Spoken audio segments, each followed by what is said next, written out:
जय श्री कृष्णा। राधे राधे। हर हर महादेव।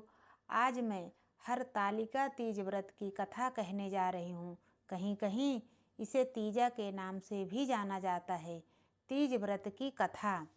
कैलाश पर्वत के सुंदर शिखर पर माता पार्वती जी ने श्री महादेव जी से पूछा, हे महेश्वर, मुझसे आप वह गुप्त से गुप्त वार्ता कहिए जो सबके लिए, सब धर्मों से भी सरल तथा महान फल देने वाली हो। हे नाथ, यदि आप भली भांति प्रसन्न हैं तो आप उसे मेरे सम्मुख प्रकट कीजिए।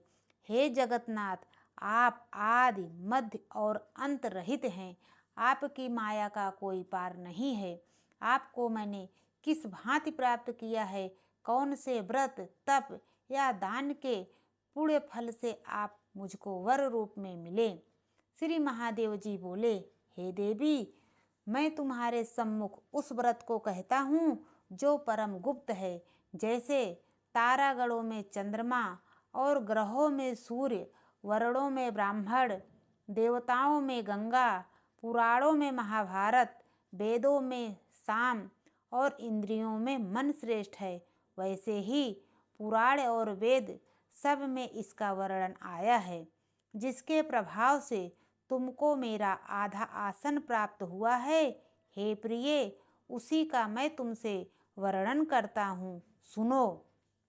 भाद्रपद भादो मास के शुक्ल पक्ष की हस्त नक्षत्र संयुक्त तृतीया तीज के दिन इस व्रत का अनुष्ठान मात्र करने से सब पापों का नाश हो जाता है। तुमने पहले हिमालय पर्वत पर इसी महान व्रत को किया था जो मैं तुम्हें सुनाता हूँ। पार्वती जी बोली, हे प्रभु, इस व्रत को मैंने किस लिए किया था, यह मुझे सुनने की इच्छा है, कृपा करके कहिए। शंकर जी बोले, आर्यवर्त में हिमालय नामक एक महान पर्वत है, जहाँ अनेक प्रकार की भूमि अनेक प्रकार के वृक्षों से सुशोभित है, जो सदैव बर्फ से ढके हुए तथा गंगा की कलकल ध्वनि से शब्दायमान रहता है। हे पार्वती जी, तुमने बाल्यकाल में उसी स्थान पर परम तप किया था और 12 वर्ष तक जल में रहकर तथा वैशाख मास में अग्नि में प्रवेश करके तप किया। श्रावण के महीने में बाहर खुले में निवास कर अन्न त्याग कर तप करती रहीं। तुम्हारे उस कष्ट को देखकर तुम्हारे पिता को बड़ी चिंता हुई। वह चिंतातुर होकर सोचने लगे कि मैं इस कन्या की शादी किससे करूं। इस अवसर पर देव योग से ब्रह्मा जी के पुत्र नारद जी वहां आए। देव ऋषि नारद जी ने तुम्हें देखा। तुम्हारे पिता हिमालय ने देव ऋषि को अर्धपाद्य आसन देकर सम्मान सहित बैठाया और कहा, हे मुनीश्वर, आपने यहाँ तक आने का कष्ट कैसे किया, कहिए, क्या आज्ञा है। नारद जी बोले, हे गिरिराज, मुझे विष्णु भगवान ने यहाँ भेजा है। आप मेरी बात सुनो। आप अपनी कन्या को उत्तम वर को दान करें। ब्रह्मा, इंद्र, शिव आदि देवताओं में विष्णु भगवान के समान कोई भी उत्तम नहीं है, इसलिए मेरे मत से आप अपनी कन्या का दान भगवान विष्णु को ही दें। हिमालय बोले, यदि भगवान वासुदेव स्वयं ही कन्या को ग्रहण करना चाहते हैं और इस कार्य के लिए ही आपका आगमन हुआ है, तो यह मेरे लिए गौरव की बात है। मैं अवश्य उन्हें ही दूंगा। हिमालय का यह आश्वासन सुनते ही देव ऋषि नारद जी आकाश में अंतर्ध्यान हो गए और शंख, चक्र, गदा, पद्म एवं पीताम्बरधारी भगवान विष्णु के पास पहुँचे। नारद जी ने हाथ जोड़कर भगवान विष्णु से कहा, प्रभु, आपका विवाह कार्य निश्चित हो गया है। इधर हिमालय ने पार्वती जी से प्रसन्नतापूर्वक कहा, हे पुत्री, मैंने तुमको गरुड़ ध्वज भगवान विष्णु को अर्पण कर दिया है। पिता के इन वाक्यों को सुनते ही पार्वती जी अपनी सहेली के घर गईं और पृथ्वी पर गिरकर अत्यंत दुखी होकर विलाप करने लगीं। उनको विलाप करते हुए देखकर सखी बोली, हे देवी, तुम किस कारण से दुखी हो, मुझे भी बताओ, मैं अवश्य ही तुम्हारी इच्छा पूर्ण करूंगी। पार्वती बोली, हे सखी, मेरी जो मन की अभिलाषा है वह सुनाती हूँ। मैं श्री महादेव जी को वरण करना चाहती हूँ। मेरे इस कार्य को पिताजी ने बिगाड़ना चाहा है, इसलिए मैं निसंदेह इस शरीर का त्याग करूंगी। पार्वती जी के इन वचनों को सुनकर सखी ने कहा, हे देवी, जिस वन को तुम्हारे पिताजी ने ना देखा हो तुम वहाँ चली जाओ। तब हे देवी पार्वती, तुम अपनी सखी का यह वचन सुन ऐसे ही वन को चली गईं। पिता हिमालय ने तुमको घर पर न पाकर सोचा कि मेरी पुत्री को कोई देव, दानव अथवा किन्नर हरण करके ले गया है। मैंने नारद जी को वचन दिया था कि मैं पुत्री का गरुड़ ध्वज भगवान के साथ वरण करूँगा। हाय, अब यह कैसे पूरा होगा? ऐसा सोचकर वह बहुत चिंतातुर हो मूर्छित हो गए। तब सब लोग हाहाकार करते हुए दौड़े और मूर्छा दूर होने पर गिरिराज से बोले कि आप हमें अपनी मूर्छा का कारण बताओ। हिमालय बोले, मेरे दुख का कारण यह है कि मेरी रत्न रूपी कन्या को कोई हरण करके ले गया है, या सर्प डस गया, या किसी सिंह या व्याघ्र ने मार डाला है। वह न जाने कहाँ चली गई, या उसे किसी राक्षस ने मार डाला है। इस प्रकार कहकर गिरिराज दुखित होकर ऐसे कांपने लगे जैसे तीव्र वायु के चलने पर कोई वृक्ष कांपता है।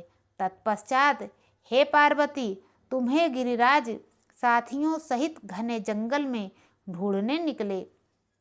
सिंह, व्याघ्र, रीछ आदि हिंसक जंतुओं के कारण वन महाभयानक प्रतीत होता था। तुम भी सखी के साथ भयानक जंगल में घूमती हुई एक नदी के तट पर एक गुफा में पहुंची। उस गुफा में तुम अपनी सखी के साथ प्रवेश कर गईं, जहां तुम अन्न जल का त्याग करके बालू का लिंग बनाकर मेरी आराधना करती रहीं। उस समय भाद्रपद मास की हस्त नक्षत्र युक्त तृतीया के दिन तुमने मेरा विधि विधान से पूजन किया तथा रात्रि को गीत गायन करते हुए जागरण किया। तुम्हारे उस महाव्रत के प्रभाव से मेरा आसन डोलने लगा। मैं उसी स्थान पर आ गया जहाँ तुम और तुम्हारी सखी दोनों थीं। मैंने आकर तुमसे कहा, हे वारानने, मैं तुमसे प्रसन्न हूँ, तुम मुझसे वरदान मांगो। तब तुमने कहा, हे देव, यदि आप मुझसे प्रसन्न हैं तो महादेव जी ही मेरे पति हों। मैं तथास्तु कहकर कैलाश पर्वत को चला गया और तुमने प्रभात होते ही मेरी उस बालू की प्रतिमा को नदी में विसर्जित कर दिया। हे सुबह, तुमने वहाँ अपनी सखी सहित व्रत का पारायण किया। इतने में तुम्हारे पिता हिमवान भी तुम्हें ढूंढते ढूंढते उसी घने वन में आ पहुँचे। उस समय उन्होंने नदी के तट पर 2 कन्याओं को देखा तो वह तुम्हारे पास आ गए और तुम्हें हृदय से लगाकर रोने लगे और बोले, बेटी, तुम इस सिंह व्याघ्रादि युक्त घने जंगल में क्यों चली आई? तुमने कहा, हे पिता, मैंने पहले ही अपना शरीर शंकर जी को समर्पित कर दिया था, किंतु आपने इसके विपरीत कार्य किया, इसलिए मैं वन में चली आई। ऐसा सुनकर हिमालय ने तुमसे कहा, मैं तुम्हारी इच्छा के विरुद्ध यह कार्य नहीं करूँगा। तब वह तुम्हें लेकर घर को आए और तुम्हारा विवाह मेरे साथ कर दिया। हे प्रिय, उसी व्रत के प्रभाव से तुमको मेरा अर्धासन प्राप्त हुआ है। इस व्रत राज को मैंने अभी तक किसी के सम्मुख वर्णन नहीं किया है। हे देवी, अब मैं तुम्हें यह बताता हूँ कि इस व्रत का यह नाम क्यों पड़ा। तुमको सखी हरण करके ले गई थी, इसलिए हरतालिका नाम पड़ा। पार्वती जी बोली, हे स्वामी, आपने इस व्रत राज का नाम तो बता दिया, किंतु मुझे इसकी विधि एवं फल भी बताइए कि इसके करने से किस फल की प्राप्ति होती है।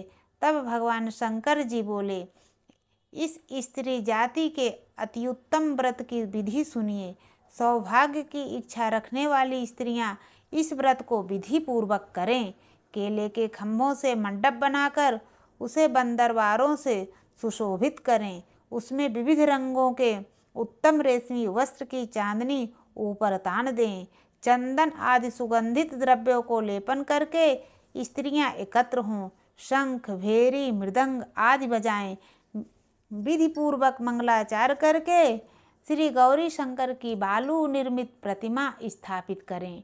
फिर भगवान शिव पार्वती जी का गंध, धूप, पुष्प आदि से विधि पूर्वक पूजन करें। अनेकों नैवेद्यों का भोग लगाएं और रात्रि को जागरण करें।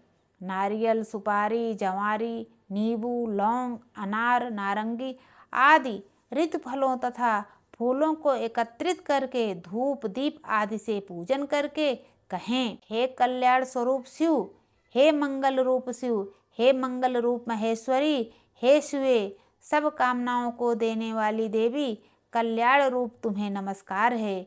कल्याण स्वरूप माता पार्वती, हम तुम्हें नमस्कार करते हैं। भगवान शंकर जी को सदैव नमस्कार करते हैं। हे ब्रह्म रूपणी जगत का पालन करने वाली माँ, आपको नमस्कार है। हे सिंहवाहिनी, मैं सांसारिक भय से व्याकुल हूँ, तुम मेरी रक्षा करो।